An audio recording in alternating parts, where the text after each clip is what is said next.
तो आज हम लोग विज्ञान और प्रौद्योगिकी के टॉपिक को करेंगे। ये परफेक्शनाइज का क्या है, तो ये आपका वॉल्यूम 9 है, इसको आपको ध्यान में रखना चाहिए। और इससे पहले हम लोगों ने इकोनॉमिक्स के टॉपिक को किया था, और ये हमारा साइंस एंड टेक का टॉपिक है। और इसमें 20 प्रश्न दिए गए हैं, 20 टॉपिक है, तो इसको आज हम लोग क्या करेंगे, सिंगल वीडियो में क्या करेंगे, समाप्त करेंगे। ठीक है, तो चलिए शुरुआत करते हैं। पहला जो टॉपिक जो है, यूरोपीय अंतरिक्ष अभिकरण या फिर यूरोपीय अंतरिक्ष एजेंसी कह लीजिए, जिसको हम लोग ईएसए के नाम से जानते हैं, शून्य मलबा उपग्रह विकसित किया है। ठीक है, मतलब यहाँ पे बिल्कुल भी मलबा अपशिष्ट नहीं होगा। ठीक है, यूरोपीय अंतरिक्ष उद्योग की दिग्गज कंपनियों एयरबस, ओएचबी और थेल्स एलेनिया स्पेस ने जीरो ड्रेविस मानकों का पालन करते हुए पृथ्वी के निम्न कक्ष में उपग्रह प्लेटफॉर्मों को विकसित करने के लिए ठीक ईएसए के साथ अनुबंध हस्ताक्षर किया है। ठीक है, जीरो ड्रेविस, ठीक है, मतलब शून्य मालवा। इस पहल का उद्देश्य क्या है, स्वच्छ और सुरक्षित अंतरिक्ष वातावरण के लिए शून्य मलबा उत्पादन लाइनों का मार्ग प्रशस्त करना। ईएसए ने, मतलब ईएसए यूरोपीय स्पेस एजेंसी होता है, 2030 तक पृथ्वी और चंद्रमा की कक्षाओं में मलबे को सीमित करने के महत्वाकांक्षी लक्ष्य के साथ शून्य मलबा दृष्टिकोण को प्रस्तुत किया है, जिसको हम लोग क्या बोलते हैं, जीरो ड्रेविस मानक। ठीक है, ध्यान में रखना। तो इसके साथ संधि किया है, किस किसने संधि किया है, तो एयरबस ने संधि किया है, ध्यान में रखने। एयरबस, एयरबस कहाँ की कंपनी, तो ध्यान में रखना, फ्रांस की कंपनी। कहाँ की कंपनी है, तो एयरबस की बात करेंगे, फ्रांस की कंपनी है। और साथ में ओएचबी की बात करेंगे, वो भी है ओएचबी। और साथ में बात करेंगे थेल्स एलेनिया। ठीक है, तीनों कंपनियों ने किसके साथ समझौता किया है, तो ईएसए के साथ समझौता किया है, ये भी आपको ध्यान में रखना। आगे आते, स्पेस एक्स ने नासा के लिए, ठीक है, गोज यू उपग्रह का सफलतापूर्वक परीक्षण किया। ठीक है, एक उपग्रह है जिसका नाम क्या है, गोज यू। ठीक है, तो ध्यान रखना, गोज ई उपग्रह का सफल परीक्षण किया गया है, सफलतापूर्वक इसका प्रशिक्षण कर दिया गया है। किसके द्वारा, स्पेस एक्स के द्वारा किया गया है। यह उपग्रह किसका, ये सैटेलाइट किसका, तो नासा का है। ठीक है, किसका है, नासा का है। ठीक है, उपग्रह को फ्लोरिडा में नासा के कैनेडी स्पेस सेंटर के लॉन्च कॉम्प्लेक्स 39A से स्पेस एक्स का फाल्कन हैवी रॉकेट पर लॉन्च किया गया है। ठीक है, तो फाल्कन हैवी रॉकेट बाहुबली है, काफी मजबूत है, काफी बढ़िया है, काफी हैवी है, इसके द्वारा लॉन्च किया गया। कहाँ से लॉन्च किया गया इस उपग्रह को, ठीक है, नाम क्या था, गोज, क्या ना, गोज यू को कहाँ से लॉन्च किया गया, तो कैनेडी स्पेस सेंटर से लॉन्च किया गया। ठीक है, कैनेडी स्पेस सेंटर कहाँ है, ये फ्लोरिडा में पड़ता है। ठीक है, और इसका जो लॉन्च कॉम्प्लेक्स की बात करेंगे, ठीक है, 39A से इसको लॉन्च किया गया। रॉकेट कौन सा है, तो फाल्कन हैवी रॉकेट से इसको लॉन्च किया गया। यह उपग्रह पश्चिमी गोलार्ध के अधिकांश हिस्सों में मौसम और खतरनाक पर्यावरणीय स्थितियों की निरंतर कवरेज प्रदान करेगा। यह उत्तरी, मध्य और दक्षिणी अमेरिका, कैरिबियाई, अटलांटिक महासागर, अफ्रीका के पश्चिमी तटों का भी क्या करेगा, निगरानी करेगा।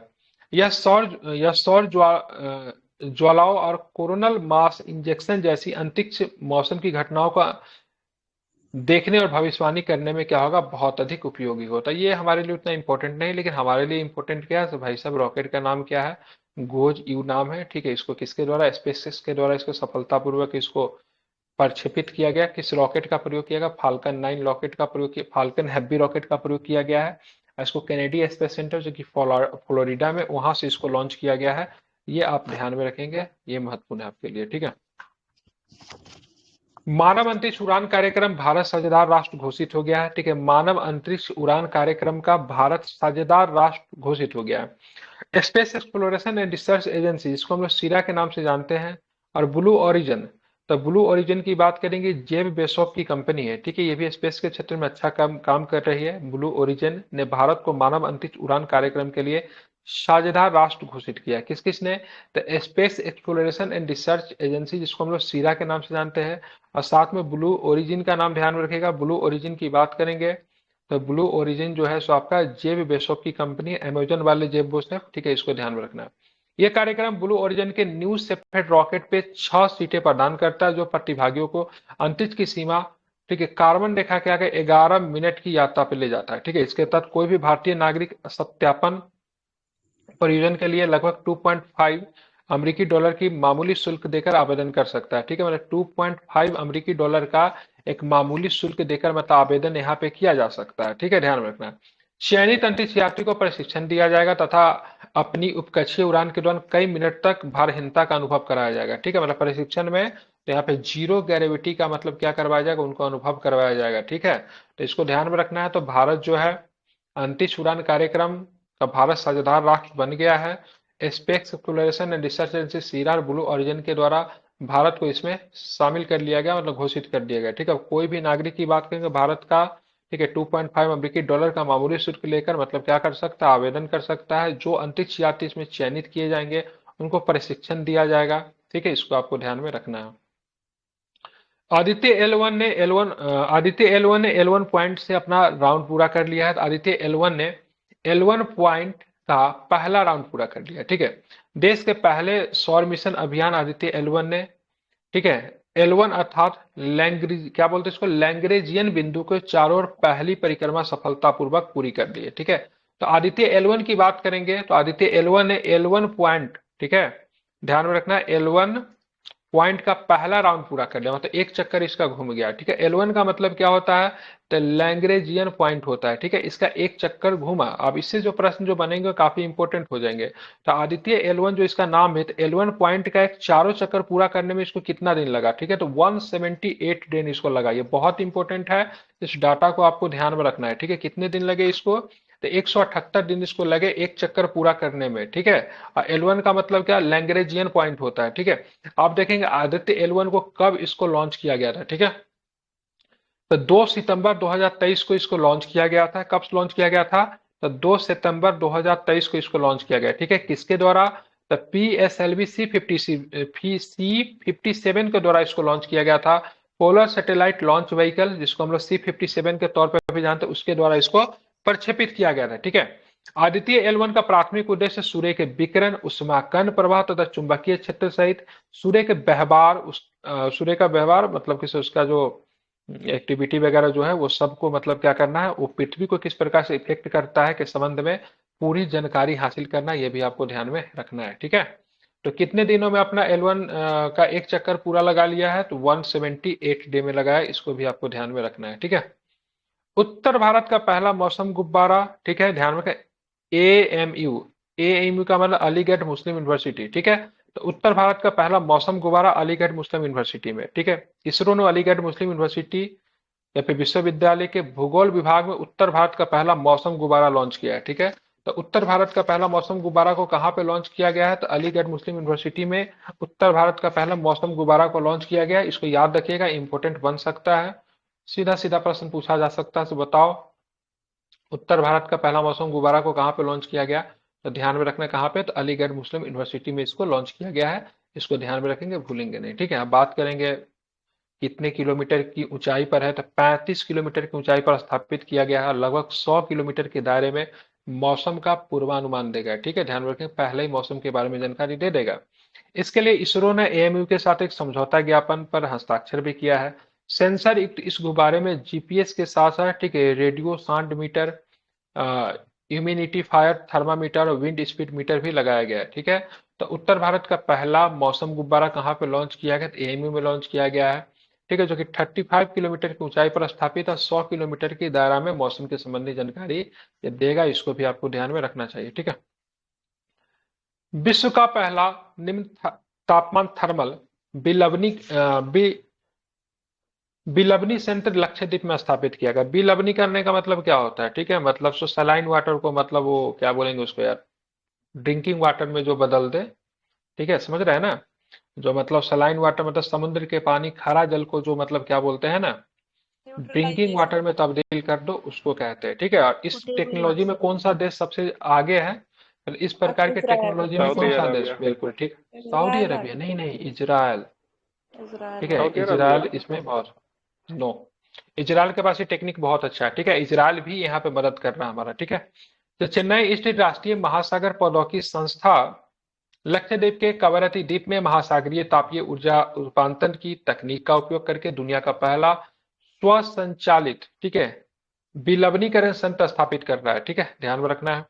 इसे पृथ्वी विज्ञान मंत्रालय द्वारा स्थापित किया गया। ये इंपॉर्टेंट हो सकता है। ठीक है, ये क्या करेगा, तो समुद्री खारे पानी से मतलब क्या करेगा, पेयजल उपलब्ध करवाएगा। ठीक है, इस संयंत्र को राष्ट्रीय महासागर प्रौद्योगिकी संस्थान ने विकसित किया है। इससे लक्षद्वीप के लोगों को बड़ी राहत मिलेगी, जो चारों ओर समुद्र के खारे पानी के बीच में रहते हुए स्वच्छ पेयजल के लिए मतलब संघर्ष करने पे क्या है, विवश है। ठीक है, वहां पे स्वच्छ पेयजल नहीं है, तो इसमें ये मदद करेगा। ठीक है, ध्यान में रखना है। ठीक है, चलिए, नासा ने खोजे 6 नए एक्सो प्लैनेट। ठीक है, तो नासा ने 6 नए एक्सो प्लैनेट की खोज कर ली है। ठीक है, अब इनका नाम भी हो सकता है, तो 6 नए एक्सो प्लैनेट का नाम क्या, HD 36 38 4b, TOI 198b, TOI 2095b, TOI 2095c, TOI 4860b। ठीक है, MWC 758C नाम रखा गया। ठीक है, तो इतना हमको नहीं ध्यान में रखना है। तो एक्सो प्लानेट की खोज की गई किसके द्वारा, तो नासा के द्वारा की गई। ठीक है, कितने एक्सो प्लानेट, ठीक है, तो एक्सो प्लानेट की बात कितने, तो 6 एक्सो प्लानेट। ठीक है, इन नए एक्सोप्लैनेट की खोज ने हमारे सौर मंडल के बाहर पुष्टि किए गए बाह्य ग्रहों की कुल संख्या अब कितनी हो गई है, ठीक है, 5502 हो गई है। ध्यान में रखना है, एक्सोप्लैनेट या बाह्य ग्रह हमारे सौर मंडल के बाहर पाए जाने वाले वैसे ग्रह जो किसी तारे या भूरे रंग के बौने ग्रह की मतलब क्या करते हैं, परिक्रमा करते हैं। ठीक है, मुख्यतः प्लानेट कौन है, तो मुख्यतः प्लानेट क्या है, जो कि सूर्य के चारों ओर परिक्रमा कर रहा है उसको प्लानेट बोलते हैं। लेकिन एक्सो प्लानेट क्या है, सौर मंडल के बाहर का है। ठीक है, तो ऐसे ग्रहों की संख्या अब कितनी हो गई, 5502 हो गई है, 5502 हो गई है, क्योंकि नासा के द्वारा 6 और एक्सो प्लानेट की क्या की गई है, खोज की गई। आपको इसको ध्यान में रखना है। ठीक है, नासा का एक मिशन था, जिस मिशन का नाम था वाइपर। वाइपर मिशन को नासा ने क्या किया है, रोक दिया है। अमेरिका की नासा ने अपने वाइपर नामक मून रोवर मिशन को रोक दिया था। यहाँ पे वाइपर मिशन को रोक दिया, ये हमारे लिए इंपॉर्टेंट नहीं है, लेकिन वाइपर मिशन को रोका गया। मिशन मिशन किससे संबंधित था, तो मून रोवर मिशन था। किससे था, मून रोवर मिशन था। ठीक है, वाइपर मिशन को 2023 में प्रक्षेपित किया जाना था, लेकिन इसे 2024 तक बढ़ा दिया गया था, जिसे बाद में स्थगित कर दिया। इसको लॉन्च करना था 2023 में लॉन्च करना था, लेकिन बाद में इसको बढ़ाकर कब किया गया, 2024 में किया गया। ठीक है, लेकिन बाद में इसको क्या कर दिया गया, स्थगित कर दिया गया। इस मिशन की कुल लागत की बात करें 45 करोड़ डॉलर थी, जो कि करीब 3760 करोड़ रुपए थी। ठीक है, इस मिशन का उद्देश्य चंद्रमा पर बर्फ और अन्य मूल्यवान संसाधनों के बारे में पता लगाना था। ठीक है, तो नासा ने जिस मिशन को रोका, ऐसे प्रश्न पूछेंगे। अभी हाल फिलहाल में चर्चा में रहा वाइपर मिशन का संबंध किससे है, ठीक है, चंद्रमा से है, मंगल से है, शुक्र से है, या फिर इंसान को ले जाने के लिए एक प्रकार का ग्रहीय मिशन है, तो क्या बताएंगे, तो इनका संबंध किससे है, तो ये चंद्रमा से इसका संबंध है। ठीक है, चंद्रमा पे जाके क्या करेगा, अन्वेषण करेगा, खोज करेगा। क्या चीज का खोज करेगा, तो चंद्रमा पे बर्फ और अन्य मूल्यवान संसाधनों के बारे में पता लगाएगा। ठीक है, मेटा की बात करेंगे। मेटा, जिसका फेसबुक की पेरेंट कंपनी मेटा, इंस्टाग्राम की पेरेंट कंपनी मेटा, व्हाट्सएप की पेरेंट कंपनी मेटा है। ठीक है, मेटा ने लामा 3.1 नामक नवीनतम एआई मॉडल को लॉन्च किया। ठीक है, तो ध्यान रखें, एक एआई मॉडल लॉन्च कर दिया मेटा के द्वारा, जिसका नाम क्या है, लामा 3.1। ठीक है, तो एआई के क्षेत्र में सब बहुत बढ़िया से काम कर रहा है, जब से चैट जीपीटी की ओपन एआई के द्वारा चैट जीपीटी को लॉन्च किया गया। ठीक है, गूगल ने भी अपना वो लॉन्च किया। गूगल का क्या नाम है, एआई का क्या नाम है, जेमिनी जेमिनी। जैमिनी। क्या नाम है, जेमिनी। जैमिनी गूगल का नाम है। ठीक है, लामा 3. लामा किसका नाम है, लामा, लामा मेटा किसका है, मेटा का मेटा लेमा है। ठीक है, मेटा। तो मेटा के नवीनतम एआई मॉडल का नाम क्या है, लामा 3.1 ने कथित तौर पर विभिन्न प्रदर्शन मानदंडों में ओपन एआई जैसे अग्रणी प्रतिस्पर्धाओं को पीछे छोड़ दिया। ठीक है, ओपन एआई का कौन है, चैट जीपीटी, जिसको सैम एल्टमैन ने बनाया था। ठीक है, तो उसको पीछे छोड़ दिया है। इससे तकनीकी परिदृश्य में ओपन सोर्स एआई की उभरती भूमिका में रुचि पैदा हुई। ठीक है, मेटा का मानना है कि भाई साहब लामा हिंदी, कन्नड़, मराठी जैसी जो कि वर्नाकुलर लैंग्वेज है, मतलब देसी भाषा है, उसको बेहतर ढंग से समझने के लिए सिंथेटिक डेटा उत्पन्न कर सकता है। ठीक है, मेटा ने जीपीटी, चैट जीपीटी का 4 वर्जन है ना, जीपीटी 4.0 और क्लाउड 3.5, सोनेट जैसे अन्य एआई मॉडलों को टक्कर देने के लिए अपना लामा 3.1 को लॉन्च किया। क्या आप में ने किसी ने इसको यूज किया है क्या। बात करेंगे, आईआईटी कानपुर ने सुपर जुपिटर नामक विशालकाय ग्रह की खोज की। ठीक है, तो आईआईटी कानपुर की बात करेंगे, काफी ये भी तब्दीली कर रहा है, काफी बदलाव कर रहा है। ठीक है, तो सुपर जुपिटर नामक विशालकाय, ठीक है, एक ग्रह की खोज की गई है, जिसको किसने किया, तो आईआईटी कानपुर ने किया है। ठीक है, आईआईटी कानपुर के खगोलविदों ने की टीम ने एक विशाल नए ग्रह की खोज की है। यह पृथ्वी से 12 प्रकाश वर्ष दूर स्थित है और एक तारे के चारों ओर चक्कर लगा रहा है। ठीक है, बृहस्पति से लगभग 6 गुना बड़े इस ग्रह को सुपर जुपिटर का नाम दिया गया। सुपर जुपिटर कहने के पीछे कारण क्या है, ये जुपिटर से भी 6 टाइम्स बड़ा है। ठीक है, इसे विज्ञान पत्रिका नेचर के द्वारा प्रकाशित किया गया। ठीक है, पृथ्वी और सूर्य के बीच की दूरी 28 गुना अधिक तय करने करके अपने तारों की परिक्रमा पूरी करता है। ठीक है, तो ये पृथ्वी और सूर्य के बीच की दूरी से 28 गुना अधिक दूरी तय करके, समझ रहे हैं ना, मतलब जितनी दूरी है, डिस्टेंस बिटवीन अर्थ एंड सन, उसमें 28 गुना अधिक दूरी तय कर लेता है। ठीक है, उसके बाद अपने तारों की परिक्रमा करता है। ठीक है, तो एक नए ग्रह की खोज की गई जिसका नाम है जुपिटर, जो कि मतलब जुपिटर से भी 6 टाइम्स बड़ा है। तो इसकी खोज भारत के किस आईआईटी के खगोलविदों के द्वारा की गई है, क्या बताएंगे? और बिल्कुल, तो ध्यान में रखना है किसके द्वारा किया गया है, तो आपको ध्यान में रखना है, तो ये आपको आईआईटी कानपुर के द्वारा किया गया है। ठीक है, इसको आपको ध्यान में रखेंगे, इसको याद कर लेंगे, महत्वपूर्ण हो सकता है। रूस ने 2023 तक ऑर्बिटल स्टेशन के निर्माण की योजना को मंजूरी दे दी है। ठीक है, इस कार्यक्रम में अंतरिक्ष मॉड्यूल के डिजाइन और निर्माण, नई पीढ़ी के मानव युक्त अंतरिक्ष यान के उड़ान परीक्षण और प्रक्षेपण वाहनों का निर्माण शामिल है। ठीक है, इसके लिए वैज्ञानिक और ऊर्जा मॉड्यूल सबसे पहले 2027 में लॉन्च किए जाएंगे, और 3 नए कोर मॉड्यूल अर्थात यूनिवर्सल नोडल गेटवे और बेस शेड्यूल 2030 तक लॉन्च किए जाएंगे। ठीक है, मतलब रूस ने 2023 तक ऑर्बिटल स्टेशन के निर्माण की योजना की मंजूरी दे दी है, लेकिन ये कई चरणों में तैयार होगा। इसके लिए वैज्ञानिक और ऊर्जा मॉड्यूल सबसे पहले 2027 में लॉन्च किया जाएगा, फिर 3 नए कोर मॉड्यूल अर्थात यूनिवर्सल नोडल को, गेटवे का और बेस मॉड्यूल को 2030 में लॉन्च किया जाएगा। ठीक है, और लक्ष्य को 2 अन्य मॉड्यूल को 2033 में प्रक्षेपित किए जाने की योजना है। ठीक है, और इसमें टोटल कितना इसको फाइनेंस करने की आवश्यकता पड़ेगी? 608.9 बिलियन रूबल। ठीक है, तो 608.9 बिलियन रूबल इसमें खर्च होगा। रूसी कक्षीय स्टेशन के निर्माण से रूस के अंतरिक्ष कार्यक्रम की निरंतरता सुनिश्चित होगी, तथा राष्ट्रीय सुरक्षा और वैज्ञानिक एवं तकनीकी विकास के मुद्दों का भी क्या होगा, तो समाधान होगा। ठीक है, इसको आपको ध्यान में रखना है। तो रूस ने 2033 तक ऑर्बिटल स्टेशन के निर्माण की योजना को मंजूरी दे दी है। ठीक है, मतलब पूरी तरीके से 2033 में ये तैयार हो जाएगा, लेकिन इस पे काम की बात करेंगे तो 2027 से ही मतलब शुरू होगा, तैयार होने में 2033 लग जाएगा। ठीक है, यूरोप का एरियन 6 रॉकेट सफलतापूर्वक प्रक्षेपित हो गया है। ठीक है, तो यूरोप का एरियन 6 रॉकेट को सफलतापूर्वक प्रक्षेपित कर दिया गया है। ठीक है, यह रॉकेट फ्रेंच गुयाना के कोरू स्थित यूरोप के अंतरिक्ष यान से प्रक्षेपित किया गया है। ठीक है, तो ये एरियन 6 की बात करेंगे तो कहाँ से इसको प्रक्षेपित किया गया, कहाँ से इसको छोड़ा गया कह सकते हैं, तो ध्यान में रखना है फ्रेंच गुयाना के कोरू स्थित, ठीक है, कोरू स्थित यूरोप के अंतरिक्ष यान से इसको प्रक्षेपित किया गया। यह रॉकेट यूरोप के एरियन रॉकेट श्रृंखला का हिस्सा है।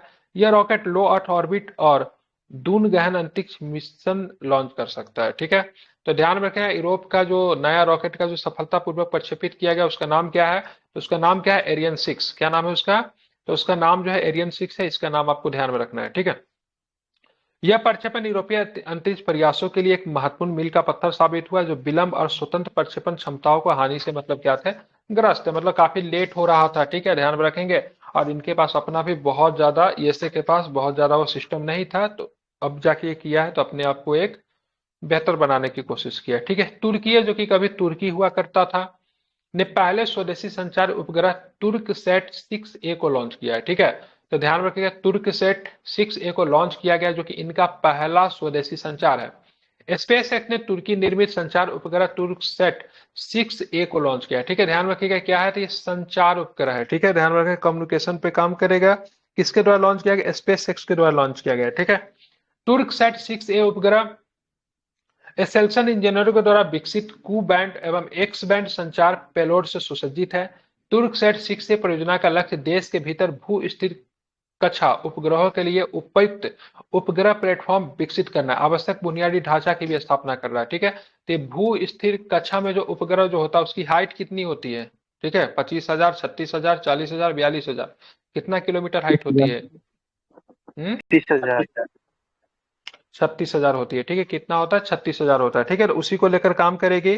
और तुर्की का पहला संचार उपग्रह स्वदेशी तरीके से, उसका नाम क्या है, तुर्कसेट 6 है। ठीक है, किसने लॉन्च किया इसको, तो स्पेसएक्स ने इसको लॉन्च किया, इसको याद रखेगा। ओपन एआई की बात करेंगे तो ओपन एआई ने chat open GPT 4.0 mini AI model को लॉन्च कर दिया है। ठीक है, जीपीटी 4 मिनी ओपन एआई के अन्य भाषा मॉडलों का छोटा और कम खर्चीला रूप है। इस मॉडल को ओपन एआई द्वारा गूगल और मेटा जैसे अधिक अमीर प्रतिद्वंद्वियों से बढ़ती प्रतिस्पर्धा के साथ प्रासंगिक बने रहने के प्रयास के साथ देखा जा रहा है। ठीक है भाई साहब, गूगल है, मेटा है, काफी तगड़ा है, पैसे तो ओपन एआई के पास कम है, हालांकि इसको अमेजोन का बैकअप है, ठीक है, अमेजन ने इसको बैक किया है, ठीक है। जीपीटी 4.0 चैट जीपीटी 4 के बेहतर पर क्या फोर क्या लिखा हुआ, फोर वो लिखा है क्या? ठीक है, 4.0। 4.0 है हम्म। कि 4.0 क्या पढ़ेंगे, ठीक है, जो भी है देख लीजिएगा, ठीक है। तो जीपीटी 4 से बेहतर प्रदर्शन करता है मैसिव मल्टीटास्क लैंग्वेज अंडरस्टैंडिंग के लिए, ठीक है। एमएमएलयू बेंच मार्क पर इसका स्कोर की बात करेंगे 82% है, ठीक है। इसरो ने राम सेतु का पहला समुद्र के नीचे का नक्शा तैयार किया है, ठीक है, ध्यान रखेंगे। तो इसरो ने राम सेतु का पहला समुद्र के नीचे का नक्शा बना लिया है, ठीक है। भारतीय अंतरिक्ष अनुसंधान संगठन इसरो के वैज्ञानिकों ने जलमग्न राम सेतु का एडम ब्रिज, जिसको हम एडम ब्रिज के तौर पे भी जब ब्रिटिश आए थे तो इन्होंने नाम दे दिया था, ठीक है, ध्यान में रखेंगे, ठीक है। पहला समुद्र के नीचे का नक्शा सफलतापूर्वक तैयार कर लिया, ठीक है। इसरो ने यह कार्य नासा के किस उपग्रह की मदद से किया? तो ऐसे प्रश्न बीपीएससी पूछ सकता है। तो चलो ठीक है, बहुत अच्छा, पता तो है आपको सो एडम ब्रिज, या फिर हम राम सेतु ही बोलेंगे, ठीक है। राम सेतु का नक्शा जो तैयार किया गया इसरो के द्वारा, इसके लिए इसरो ने किस उपग्रह का प्रयोग किया? उसका नाम क्या है? आई सी ई सैट 2, क्या लिखेंगे इसको यार, ठीक है। आईसी आई ई है, ठीक है, आई सी ई सेट 2, जो भी है इंग्लिश में देख लीजिएगा, ठीक है, हिंदी में थोड़ा अजीब लगता है, ठीक है। इसके उपग्रह से मदद लिया। यह पुल की बात 29 मीटर लंबा और समुद्र तल से 8 मीटर ऊपर तथा 1.5 किलोमीटर चौड़ा है, ठीक है। यह पुल तमिलनाडु के मन्नार द्वीप और श्रीलंका के, ध्यान में, किसके बीच में है? ध्यान रखना, श्रीलंका के किसके बीच में है? ठीक है, ये 29 किलोमीटर होगा ना, 29 मीटर तो नहीं होगा, ठीक है, 29 किलोमीटर होगा। एक बार इंग्लिश वाला चेक कीजिए, ठीक है। ये भारत के तमिलनाडु के, ध्यान में, मन्नार द्वीप से श्रीलंका के तलाई मन्नार द्वीप के बीच में है, ठीक है। और ये हिंदू माइथोलॉजी, माइथोलॉजी तो नहीं कहेंगे, सच्चाई है, रियलिटी है। श्री राम प्रभु जी, ठीक है, जब लंका जब गए थे तो इसी ब्रिज के माध्यम से गए थे, ठीक है। तो इसका एक नक्शा तैयार कर लिया गया है, ठीक है। नक्शा में देखिए यहाँ पे पाक बे है, जो कि यहाँ पे एडम ब्रिज है ये, ठीक है, ध्यान रखिए। धनुषकोटी यहाँ पे, ये भारत का आखिरी क्षेत्र है, यहाँ तक धनुषकोटी, इसको आपको ध्यान में रखना है। ये आपका एडम ब्रिज हो गया, ठीक है। ये गल्फ ऑफ मन्नार है। तो कहां से कहां तक जाती है? तो 29 किलोमीटर लंबा है, समुद्र तल से 8 मीटर ऊंचा है, 1.5 किलोमीटर चौड़ा है, ध्यान में रखना है। और ये तमिलनाडु के मन्नार द्वीप से श्रीलंका के तलाई मन्नार द्वीप के बीच में है, ठीक है। और ये ध्यान में रखेगा, ये उपग्रह का नाम ICESat-2, ठीक है। मंगल ग्रह की चट्टानों में तरल पदार्थ मिल गया है, ठीक है। तो नासा के क्यूरोसिटी रोवर, ये ध्यान में रखिएगा, नासा को जो क्यूरोसिटी रोवर जो है, इसका संबंध किस ग्रह से है? तो मंगल से। बहुत क्यूरियस है, ठीक है। और लाल ग्रह पे मंगल का तरल पदार्थ का पता लगा लिया। नासा के अनुसार क्यूरियोसिटी रोवर ने एक चट्टान से गुजरते समय एक पीले रंग की क्रिस्टलीय पदार्थ का मतलब क्या किया? पता लगाया, ठीक है। तो ध्यान में आपको ये रखना है, ठीक है। जिस चट्टान पर रोवर ने तरल पदार्थ का पता लगा उसे संभवतः शुद्ध सल्फर मौजूद है, ठीक है। तो यहाँ पे प्योर सल्फर मौजूद है, ठीक है। इसरो ने एयर ब्रीदिंग प्रोपेल्शन टेक्नोलॉजी का दूसरा प्रायोगिक उड़ान सफलतापूर्वक परीक्षण कर दिया है, ठीक है। तो इसरो ने एयर ब्रीदिंग प्रोपल्शन टेक्नोलॉजी का दूसरा प्रायोगिक उड़ान सफलतापूर्वक क्या किया? प्रशिक्षण किया है, ठीक है। तो इस परीक्षण के लिए इसरो ने श्रीहरिकोटा से सतीश धवन अंतरिक्ष केंद्र से रोहिणी RH-560 साउंडिंग रॉकेट को लॉन्च किया है, जिसके दोनों तरफ एयर ब्रीदिंग प्रोपल्शन सिस्टम लगाया गया है, ठीक है। इस प्रयोग में इसरो ने RH-560 साउंडिंग रॉकेट का उपयोग किया है, जो इसके साउंडिंग रॉकेट परिवार का सबसे भारी रॉकेट है तथा इसे लागत प्रभावी उड़ान परीक्षण स्थल के रूप में भी उपयोग किया जाता है। इस तकनीक से प्रोपल्शन सिस्टम का कुल वजन कम हो सकता है और पेलोड क्षमता भी मतलब क्या हो सकती है? बढ़ सकती है, ठीक है। ध्यान रखना। तो इसरो ने किस प्रकार के टेक्नोलॉजी का दूसरा प्रायोगिक उड़ान परीक्षण सफलतापूर्वक लॉन्च किया है? तो एयर ब्रीडिंग प्रोपल्शन टेक्नोलॉजी, ठीक है, ध्यान रखना, इसरो के द्वारा। पहली बार रोबोट ने आत्महत्या कर ली, क्या बात है, ठीक है। रोबोट ने क्या किया है? आत्महत्या कर लिया है, ठीक है। दुनिया में पहली बार दक्षिण कोरिया में काम के बोझ के कारण रोबोट ने आत्महत्या कर ली, ठीक है। काम के बोझ की वजह से इसने आत्महत्या कर लिया, ठीक है। कहाँ का रोबोट था? दक्षिण कोरिया का था। तो गुमी सिटी काउंसिल का एक कर्मचारी हर दिन सुबह 9 बजे से लेकर शाम 4 बजे तक काम करता था, मतलब इतना ही देर में थक गया। नीचे गिरने का रोबोट ने काम करना बंद कर दिया और उसे भारी क्षति पहुंची, ठीक है। तो ध्यान में रखना है। तो बेचारा ये 9 बजे से लेके 4 बजे तक काम करता था। इंसान तो हमको लगता है 9 बजे से शुरू करता है, रात के 9 बजे तक काम करता है, ठीक है। लेकिन रोबोट जो है बेचारा आत्महत्या कर लिया है, ये दक्षिण कोरिया का रोबोट, ठीक है। तो ध्यान में रखना है, ठीक है। Meta three D three D Gen नामक नई तकनीक को लॉन्च किया, ठीक है। मार्क जुकरबर्ग की कंपनी मेटा द्वारा मेटा थ्री डी जेन मानक एक नई तकनीक को लॉन्च किया गया है, ठीक है। मेटा थ्री डी जेन लोगों को पाठ संकेतकों का पालन करके थ्री डी संपत्तियां बनाने की सुविधा देता है, ठीक है। और ये उसका उद्देश्य क्या है, बहुत समय बचाता है। और इसका उद्देश्य बहुत समय बचाता है, जिसे हाइपर यथार्थवादी वीडियो गेम, ठीक है। मतलब कि इसे हाइपर मतलब थ्री डी टेक्नोलॉजी, मतलब एकदम सही जो लगेगा, मतलब एकदम रियलिटी के बारे में बात करेंगे तो बिल्कुल वैसा दिखेगा, ठीक है। दृश्य प्रभाव जिसको BFX कहते हैं, BFX, ठीक है। एनिमेशन, मूवी प्रभाव और अन्य चीजों बनाना संभव हो जाएगा, ठीक है। मेटा थ्री डी जेन मॉडल के पीछे तकनीक, ठीक है, एसेट जेन और, ठीक है, टेक्सचर जेन नामक मॉडल का उपयोग मेटा थ्री डी जेन मॉडल के निर्माण के लिए किया गया, ठीक है। तो मेटा थ्री डी जेन की बात करेंगे तो ध्यान में रखना है, ये चीजों को रियलाइजेशन को थोड़ा रियलिटी बना देता है, ठीक है। BFX वगैरह इस सब की मदद से दृश्य प्रभाव करता है, ठीक है। हाइपर क्या यथार्थवादी का मतलब रियलिटी, ठीक है। उसको मतलब वीडियो को मतलब काफी अधिक रियलिटी, वीडियो गेम जो होता है ना उसमें लगे रियल का मतलब सब कुछ हो रहा है, उस तरह की चीजें करने में मदद करता है, ठीक है। स्नो ब्लाइंड मैलवेयर, ठीक है। मैलवेयर क्या है, आपके सिस्टम में आ गया तो नुकसान पहुंचाता है, ठीक है। तो मैलवेयर विंडोज का हो सकता है, एंड्रॉयड का हो सकता है। तो स्नो ब्लाइंड एक तरह का मैलवेयर है जो कि मतलब एंड्रॉयड डिवाइस में घुसपैठ करता है और बैंकिंग जानकारी को चुराता है, ठीक है। यह मैलवेयर बायोमेट्रिक और टू फैक्टर ऑथेंटिफिकेशन जैसी सुरक्षा सुविधाओं को निष्क्रिय कर देता है, मतलब बायोमेट्रिक्स को भी तोड़ देता है, टू फैक्टर ऑथेंटिकेशन की बात इसको भी तोड़ देता है। ये मैलवेयर संवेदनशील जानकारी को संभालने वाले ऐप्स में एंटी टैंपर सुरक्षा को बाईपास करने के लिए अंतर्निहित है, ठीक है। यह सुरक्षा सुविधा का मतलब क्या करता है, फायदा उठाता है, ठीक है। तो इसको भी आपको ध्यान में रखना है। तो स्नो ब्लाइंडिंग मैलवेयर की बात करेंगे तो एंड्रॉयड से संबंधित है, ठीक है। और बैंकिंग सुविधा को क्या करता है, नुकसान पहुंचाता है, ठीक है। बायोमेट्रिक को भी तोड़ देता है, टू फैक्टर ऑथेंटिफिकेशन को भी मतलब क्या करता है, तोड़ देता है। तो इसको भी आपको जरा ध्यान में रखना चाहिए। एक बार मैं सबको रिपीट कर देता हूँ, सुन लीजिएगा। और जीरो डर्विस मानक को लेकर यूरोपीय अंतरिक्ष अभिकरण की बात करेंगे, समझौता किया है OHB के साथ, थेलसेलेनिया के साथ और साथ में एयरबस के साथ, ठीक है। इसका आपको ध्यान में रखना है। साथ में अगर बात करेंगे तो आपको एक चीज और भी आप इसमें ध्यान में रख सकते हो, जैसे मानव अंतरिक्ष उड़ान कार्यक्रम भारत क्या होगा, साझेदार राष्ट्र बन गया है। स्पेस एक्स ने नासा का किस उपग्रह को लॉन्च किया जिसका नाम है गोज यू नाम है, इसको भी आपको ध्यान में रखना है। आदित्य L1 ने L1 पॉइंट का एक चक्कर पूरा कर लिया, उसके लिए कितने दिन लिया तो क्या बताएंगे, तो 178 डे लिया है। इसको लॉन्च कब किया गया था, 2 सितंबर 2023 को लॉन्च किया गया था, ठीक है। उत्तर भारत का पहला मौसम गुब्बारा किस यूनिवर्सिटी में कहाँ पे किया गया, लॉन्च किया गया, तो AMU में किया गया है, ठीक है। तो विश्व का पहला निम्न तापमान थर्मल विलवनीकरण, मतलब जो कि मतलब सलाइन वाटर को मतलब ड्रिंकिंग वाटर में बदल देगा, ये कहाँ पे मतलब तो कहाँ पे किया गया है, तो क्या बताएंगे, लक्षद्वीप में किया गया है, ठीक है। नासा ने 6 नए एक्सो प्लैनेट को ढूंढ लिया। अब एक्सो प्लैनेट की संख्या कितनी हो गई है, तो 5502 हो गई है, ठीक है। नासा का वाइपर मिशन का संबंध किससे है, तो मून से है, ध्यान में रखना है। मेटा ने अपना नया AI टेक्नोलॉजी को लॉन्च कर दिया कि ओपन AI जैसे से टक्कर लेने के लिए है, उसका नाम क्या, लामा 3.1 है, ठीक है। सुपर जुपिटर नामक विशालकाय उपग्रह कहाँ के खगोलविदों ने ढूंढा है जो कि जुपिटर से भी 6 टाइम बड़ा है, तो क्या बताएंगे, कानपुर हो जाएगा, ठीक है। ऑर्बिटल स्टेशन निर्माण करने की योजना 2033 तक किस देश का है, तो रूस का है, ठीक है।